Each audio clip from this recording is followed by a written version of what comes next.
Bharat, Australia జట్ల మధ్య జరిగిన మూడవ టెస్ట్ మ్యాచ్ ఏదైతే గబ్బా వేదికగా జరిగిందో, ఆ మ్యాచ్‌లో ఆస్ట్రేలియా జట్టుకు చావు దప్పి కన్నులొట్టబోయినట్టయింది. ఎందుకనంటే, అత్యద్భుతంగా గెలవాల్సిన మ్యాచ్‌లో ఇక గెలుపు లేదు, ఓటమి లేదు, మ్యాచ్ ఫలితం మీద క్లారిటీ లేదు.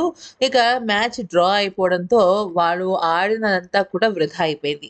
వర్షం కారణంగా ఓటమి పాలవ్వాల్సిన భారత జట్టు గట్టెక్కి ఈ సిరీస్‌ని ఇంకా 1-1తోనే సమంగా ఉంచి చెరొక 4 పాయింట్లు డబ్ల్యూటీసీ ఫైనల్ పట్టికలో సాధించుకుంది. దీనిపైన షోయబ్ అఖ్తర్ మాట్లాడుతూ ఏమన్నాడంటే, వర్షం పడింది కదా! భారత జట్టు ఏదో గట్టెక్కేసిందని చాలామంది అనుకుంటున్నారు.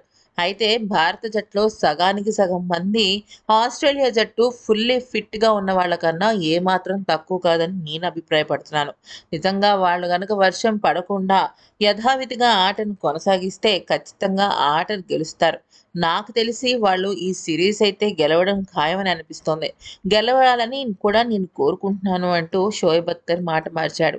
ఇక రషీద్ ఖాన్ మాట్లాడుతూ ఏమన్నాడంటే, థాయిలాండర్‌లో బ్యాటింగ్ చేస్తే ఎంత మధురంగా ఉంటుందో నేను ఈరోజు ఆకాష్‌దీప్‌ని చూస్తే నాకదే అనిపించింది. ఆకాష్‌దీప్, జస్‌ప్రీత్ బుమ్రాలిద్దరూ బంతితోనే కాదు బ్యాట్‌తో కూడా మ్యాజిక్ చేయగలరన్న విషయాన్ని చాలా స్పష్టంగా ప్రూవ్ చేశారు.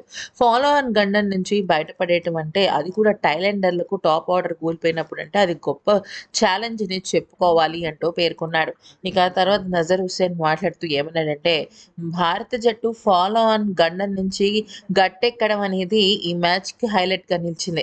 అంతకు మునుపు ఆస్ట్రేలియా జట్టు 450 పరుగులు సాధించినప్పటికీ అదేమీ పెద్దగా అనిపించలేదు. కానీ భారత జట్టు థాయిలాండర్‌లో ఫాలో ఆన్ గండం నుంచి తప్పించుకొని ఈ మ్యాచ్‌లో ఓడిపోవాల్సిన వాళ్ళు ఆహ్, డ్రాగా ముగించడం నిజంగా గొప్ప విషయమనే చెప్పుకోవాలి. ఆస్ట్రేలియా ఇన్నింగ్స్ పాపం గాల్లో కలిసిపోయాయి అంటూ వ్యంగ్యంగా వ్యాఖ్యానించాడు. ఈ వీడియో నచ్చితే లైక్, షేర్ అండ్ సబ్స్క్రైబ్.